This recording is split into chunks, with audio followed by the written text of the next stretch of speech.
Les moines tibétains stockent les céréales pendant des décennies sans électricité, sans emballage industriel et sans produits chimiques. Comment cela est-il possible? Alors que la plupart des gens perdent leur stock à cause de la moisissure, des parasites et de la pourriture, ces maîtres de la survie ont mis au point des techniques simples mais incroyablement efficaces. Aujourd'hui, vous découvrirez les secrets séculaires qui garantissent la conservation des aliments pendant des années, et comment vous pouvez les utiliser pour protéger vos propres stocks. Restez avec moi jusqu'à la fin et découvrons ensemble les secrets de la conservation des céréales tibétaines. La sagesse millénaire des moines tibétains et le stockage des céréales. La survie de l'humanité a toujours été liée à la maîtrise de la nourriture. Dans les temps anciens, les peuples qui maîtrisaient le stockage des aliments prospéraient, tandis que ceux qui échouaient disparaissaient dans les pages de l'histoire. Les moines tibétains ont compris cette réalité il y a des siècles et, isolés dans des monastères des montagnes de l'Himalaya, ils ont mis au point des techniques de stockage si efficaces que leurs céréales peuvent être conservées pendant des décennies sans perdre de leur qualité. Mais en quoi cela est-il important aujourd'hui? Nous entrons dans une ère d'incertitude. Les crises mondiales, les pénuries, l'inflation alimentaire et l'effondrement du système de distribution moderne peuvent conduire n'importe qui au désespoir lorsque les rayons sont vides. Dans ce scénario, ceux qui savent comment stocker la nourriture, comme les moines tibétains, auront un avantage inestimable sur la plupart des gens. Les moines ont maîtrisé des méthodes de conservation naturelle, exemptes de toute technologie moderne, qui garantissent qu'un simple sac de riz ou d'orge durera pendant des générations. Si vous pensez que la nourriture ne peut se conserver aussi longtemps sans réfrigérateur ni emballage industriel, préparez-vous à une révélation surprenante. Que savent-ils que personne d'autre ne sait? Comment appliquer ces secrets anciens à la réalité moderne? Découvrons les mystères de ces véritables maîtres de la survie. La première couche de protection, le stockage dans des conditions extrêmes. Les moines tibétains vivent dans l'un des environnements les plus hostiles de la planète. Le Tibet est l'un des endroits les plus hauts et les plus isolés du monde, avec des températures qui descendent bien en dessous de zéro et des vents féroces qui punissent toute structure non protégée. Dans ces conditions, la façon dont les céréales sont stockées ne peut pas être défaillante. La première leçon des moines est simple. L'emplacement détermine la longévité de votre stock. Ils ne stockent jamais les céréales dans des endroits exposés à l'humidité, à une lumière excessive ou à de brusques variations de température. Leur temple dispose de salles sombres et sèches où le vent froid naturel empêche la prolifération de micro-organismes et de parasites. Mais il y a plus surprenant encore. Les moines tibétains ont développé des structures souterraines pour le stockage à long terme, où la température reste stable tout au long des saisons, empêchant les chaleurs et les froids extrêmes d'affecter la qualité du grain. Comment pouvez-vous appliquer ce principe à votre réalité? Utilisez des environnements souterrains ou des lieux à faible variation thermique. Si possible, créez des entrepôts souterrains ou utilisez des caves, des sous-sols et même des espaces naturellement acclimatés pour conserver les grains. Évitez les lieux exposés à la lumière directe. L'exposition à la lumière accélère la dégradation des aliments, altère leur composition chimique et les rend plus sensibles aux parasites. Maintenir l'environnement sec. L'humidité est le plus grand ennemi de la conservation. Si la pièce est sujette à l'humidité, utilisez des déshydratants naturels tels que le charbon actif pour garder l'air sec. Les moines tibétains savent qu'un stock bien conservé commence par un bon emplacement. Si vous ignorez ce facteur, quoi que vous fassiez ensuite, vos grains pourriront avant que vous ne puissiez les utiliser. Protection contre les insectes et les rongeurs. La méthode impeccable des moines. L'une des plus grandes menaces pour les stocks de céréales n'est pas la météo, mais les envahisseurs invisibles. Qu'il s'agisse de charançons, de mites, de cafards ou de rats, il suffit d'un seul oubli pour qu'un entrepôt entier soit détruit sans que l'on s'en rende compte. Les moines tibétains sont confrontés à ce problème depuis des siècles et ont mis au point une méthode de protection infaillible, sans avoir recours aux pesticides ou aux produits chimiques modernes. Leur première stratégie consiste à utiliser des herbes répulsives. Les temples tibétains utilisent des feuilles de laurier séchées, des piments, des clous de girofle et du safran répartis entre des sacs de céréales. Ces ingrédients libèrent des composés naturels qui éloignent les insectes et empêchent les larves de se reproduire. Mais les moines ne s'arrêtent pas là. Ils utilisent également de la cendre de bois pour enduire le grain stocké. La cendre modifie l'environnement autour du grain et rend l'endroit inhospitalier pour tout type d'insectes ou de rongeurs. Une autre méthode fondamentale consiste à utiliser des fûts en argile scellée. Ces récipients garantissent un environnement sans oxygène, étouffant ainsi les larves ou les œufs qui pourraient se cacher dans les grains. Si vous souhaitez protéger votre propre bétail comme le font les moines tibétains, appliquez les techniques suivantes. Répartissez des herbes répulsives entre les sacs de grains. Le laurier, le clou de girofle, le poivre et le safran sont des alliés naturels contre les parasites. Utilisez de la cendre de bois sec. Saupoudrer de la cendre entre les grains crée une barrière naturelle contre les insectes. Stockés dans des récipients hermétiques. Les fûts métalliques ou en verre scellé garantissent une protection supplémentaire contre les parasites. La plupart des gens pensent que les conteneurs en plastique suffisent à protéger les stocks. Mais les moines tibétains prouvent depuis des siècles que la nature fournit déjà tout ce dont nous avons besoin pour conserver les céréales intactes pendant des décennies. Si votre stock était maintenant attaqué par des insectes, résisterait-il ou serait-il condamné? Des rongeurs ou des parasites apparaissent-ils souvent chez vous? Faites-le moi savoir dans les commentaires. La technique d'élimination de l'oxygène, le secret de la conservation pendant des décennies. S'il est un ennemi silencieux qui peut détruire un stock de céréales sans que personne ne s'en aperçoive, c'est bien l'oxygène.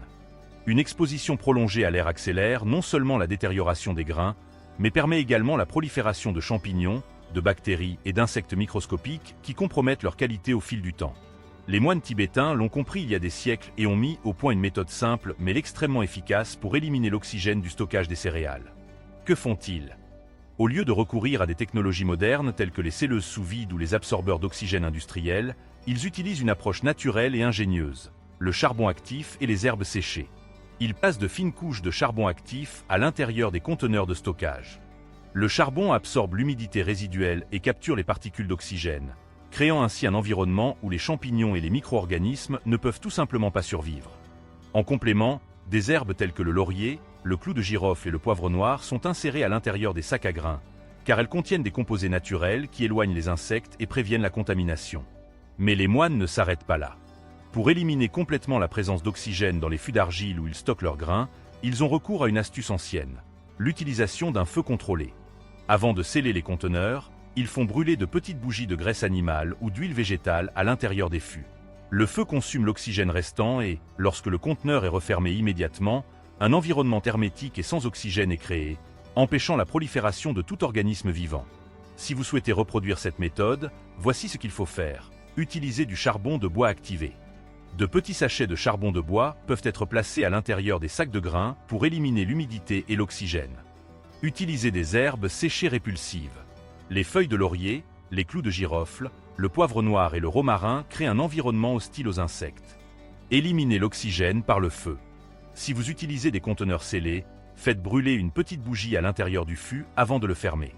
Le feu consommera l'oxygène et créera un environnement exempt de toute contamination. Cette méthode permet aux moines de stocker des céréales pendant des décennies sans recourir à aucune technologie moderne. Alors que le reste du monde a recours à des emballages industriels et à des procédés chimiques, les moines s'appuient sur des techniques simples et durables. Fermentation contrôlée. La clé d'une longévité et d'une nutrition accrue. Le stockage des céréales pendant trop longtemps peut entraîner un problème majeur, la perte de nutriments. Au fil des ans, la valeur nutritionnelle des aliments peut diminuer, ce qui les rend moins efficaces comme source d'énergie dans une situation de survie prolongée. Les moines tibétains ont trouvé une solution brillante à ce problème. La fermentation contrôlée des céréales avant leur stockage. La fermentation protège non seulement les céréales de la dégradation, mais elle augmente également la biodisponibilité des nutriments, ce qui rend la digestion plus efficace et la nourriture beaucoup plus nutritive. La méthode consiste en un processus simple. Tout d'abord, les grains sont légèrement humidifiés et laissés dans un environnement frais et sec pendant quelques heures. Ils sont ensuite mélangés à une petite quantité de grains fermentés provenant d'un vieux stock, ce qui déclenche le processus naturel de fermentation. Après quelques heures de fermentation, les grains sont séchés au soleil ou dans des chambres ventilées, ce qui permet d'éliminer toute l'humidité et de paralyser la fermentation au moment idéal. Enfin, les grains sont stockés comme d'habitude, mais avec une résistance beaucoup plus grande à la dégradation naturelle et une augmentation significative de l'absorption des nutriments par l'organisme. Le résultat? Des céréales qui se conservent beaucoup plus longtemps sans perdre leurs propriétés.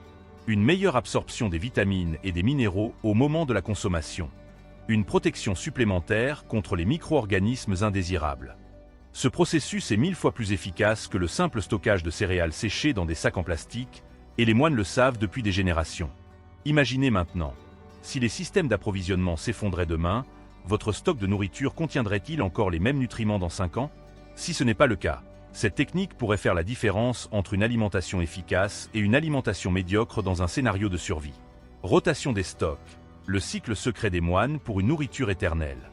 S'il est une erreur qui peut ruiner toute réserve de nourriture, c'est bien l'absence d'un système de rotation efficace. À quoi bon stocker des céréales pendant des décennies si, au moment de les consommer, elles sont périmées, contaminées ou sans valeur nutritive? Les moines tibétains l'ont compris il y a des siècles et ont créé un système de rotation stratégique qui leur permet de conserver leurs céréales fraîches et prêtes à être consommées. Le secret réside dans un cycle de renouvellement progressif et organisé, où aucun aliment ne reste trop longtemps stocké sans être consommé. Comment fonctionne cette méthode? Le stock est divisé en 3 niveaux. Les moines stockent les céréales en 3 catégories: à court terme, à moyen terme et à long terme. Le court terme est consommé quotidiennement, tandis que le moyen terme fait l'objet d'une rotation annuelle. Le long terme est scellé pour des décennies, mais il est également renouvelé en fonction des besoins. Le système premier entrée, premier sorti. Cette méthode garantit que les grains les plus anciens sont consommés en premier, tandis que les nouveaux sont stockés au fond des conteneurs. De cette manière, aucun lot ne dépasse sa période de consommation idéale. À chaque récolte, les stocks sont reconstitués. Les moines n'attendent pas que les grains soient épuisés pour reconstituer leur stock. À chaque nouvelle récolte, une partie des grains les plus anciens est consommée et remplacée par de nouveaux. Ainsi, ils ont toujours de la nourriture fraîche sans avoir à repartir de zéro. Si vous souhaitez appliquer cette stratégie à votre propre stock, suivez les règles suivantes. Organisez vos céréales par niveau temporel. Définissez un système de rotation à court, moyen et long terme. Consommez toujours les plus anciens en premier. Ne laissez pas les grains rester indéfiniment au fond des fûts. Réapprovisionnement continu. Réapprovisionnez votre stock avant que la nourriture ne s'épuise. Ainsi, vous disposerez toujours d'aliments frais. Ce système évite le gaspillage, élimine les mauvaises surprises et garantit que vous n'aurez jamais à compter sur des aliments dont la date de péremption est dépassée. Fumage des céréales. La technique qui garantit la protection contre les champignons et les bactéries. Alors que beaucoup ont recours à la réfrigération ou aux produits chimiques pour conserver les aliments, les moines tibétains utilisent le pouvoir du feu pour s'assurer que leurs céréales sont exemptes de parasites, de champignons et de bactéries. Le fumage des céréales est une technique ancienne mais extrêmement efficace. Il s'agit d'exposer les grains à la fumée contrôlée de bois spécifiques, ce qui les imprègne de composés antimicrobiens naturels. Pourquoi cela fonctionne-t-il? La fumée élimine les micro-organismes. Les composés libérés lors de la combustion de certains bois, comme le chêne et le pin, ont des propriétés antifongiques et antibactériennes qui protègent les grains de la contamination. Elle éloigne les insectes et les rongeurs. L'odeur de la fumée est un répulsif naturel qui rend les haricots moins attrayants pour les nuisibles. Prolonge la durée de conservation des aliments. En absorbant les composés de la fumée, les grains bénéficient d'une protection supplémentaire contre l'humidité et la détérioration prématurée. Comment reproduire cette technique? Choisissez le bon bois. Privilégiez les bois durs exempts de produits chimiques, tels que le chêne, le pommier ou le noyer. Créez un environnement de fumage contrôlé. Étalez les grains sur une surface propre à l'intérieur d'un environnement fermé, tel qu'un fumoir rustique ou un tambour métallique perforé. Faites brûler le bois lentement. L'idée n'est pas de cuire les haricots, mais de les exposer à la fumée froide pendant une période de 12 à 24 heures. Conservez les haricots immédiatement après le fumage. Une fois fumés, les haricots doivent être conservés dans des récipients hermétiques afin que les composés protecteurs restent actifs. Cette méthode permet non seulement d'éviter la prolifération des micro-organismes, mais aussi de conserver les haricots pendant des décennies, sans avoir recours à la réfrigération ou à des conservateurs artificiels. La plupart des gens n'ont jamais entendu parler de cette technique et perdent leur stock à cause des moisissures et des infestations, sans savoir qu'il existe une solution simple et efficace. Connaissiez-vous cette technique ou une autre? Faites-le moi savoir dans les commentaires.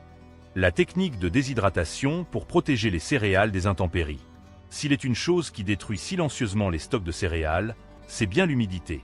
Lorsque l'humidité s'infiltre, des champignons, des bactéries et même des germes indésirables peuvent apparaître, ruinant ainsi des années de stockage. Les moines tibétains ont mis au point une méthode simple mais très efficace pour éviter ce problème. La déshydratation contrôlée des céréales avant leur stockage. Ce processus élimine toute trace d'humidité, créant un environnement où les micro-organismes ne peuvent pas proliférer et garantissant que les grains restent intacts pendant des décennies. La méthode fonctionne comme suit. Séchage au soleil. Avant d'être stockés, les moines exposent les grains à la lumière intense du soleil, en les étalant en fines couches sur des surfaces en pierre ou des nattes en bambou. Le taux d'humidité est ainsi réduit à un niveau extrêmement bas. Utilisation de pierres chaudes. Par temps nuageux ou pendant les périodes froides, les moines chauffent de grosses pierres et les placent à côté des grains pour les aider à sécher sans les brûler ni les cuire. Stockage avec des absorbeurs naturels. Pour éviter que l'humidité ne revienne, ils ajoutent de petites quantités de cendres de bois sèches ou de charbon actif à l'intérieur des conteneurs de stockage. Ces matériaux absorbent l'humidité résiduelle et maintiennent les grains complètement secs. Comment appliquer cette technique à la maison? Séchez vos haricots au soleil avant de les stocker, en veillant à ce qu'il n'y ait pas d'humidité résiduelle. Si vous ne disposez pas d'un fort ensoleillement, utilisez un four à température minimale pour éliminer progressivement l'humidité. Ajoutez des sachets de charbon actif ou de petites quantités de cendres de bois dans les récipients de stockage. Cette méthode simple mais efficace garantit que les grains ne s'abîment pas avec le temps, ce qui évite le gaspillage et garantit que le stock est toujours prêt à être consommé, quel que soit le nombre d'années écoulées. La technique du scellement naturel, la dernière barrière contre la contamination. Même si les grains séchés sont protégés contre les insectes et les champignons, il reste un dernier défi à relever. Comment empêcher le temps, l'air et d'autres éléments dégradants d'altérer le stock au fil des décennies? Les moines tibétains ont résolu ce problème grâce à une méthode ingénieuse. Ils scellent naturellement les grains avec des couches protectrices. Ils utilisent deux méthodes principales pour créer cette barrière protectrice. Des couches de cire naturelle. Les grains sont brièvement immergés dans de la cire d'abeille fondue, puis refroidis. Cela crée une couche protectrice qui empêche l'air et l'humidité de pénétrer, bloquant ainsi la dégradation. Couche de gros sel. Dans certains cas, les moines intercalent des couches de grains et de gros sel à l'intérieur des récipients de stockage. Le sel absorbe l'humidité de l'environnement et agit comme une barrière naturelle contre les insectes et les bactéries. Pourquoi cette technique fonctionne-t-elle? Le scellement empêche le contact avec l'air, ce qui évite l'oxydation des grains. La barrière naturelle protège contre les micro-organismes et les insectes, sans qu'il soit nécessaire d'utiliser des produits chimiques. La couche de cire ou de sel conserve les grains intacts pendant des décennies, garantissant un approvisionnement fiable en période de pénurie. Comment puis-je appliquer cette technique à la maison? Pour ceux qui ont accès à de la cire d'abeille, faites en fondre de petites quantités et recouvrez les haricots avant de les stocker. Si vous n'avez pas de cire, utilisez la méthode du gros sel, en créant des couches entre les grains à l'intérieur des fûts ou des conteneurs de stockage. Vérifiez périodiquement l'état des grains et renforcez l'étanchéité si nécessaire. Les moines tibétains ne laissent pas le temps et les conditions météorologiques décider du sort de leur stock.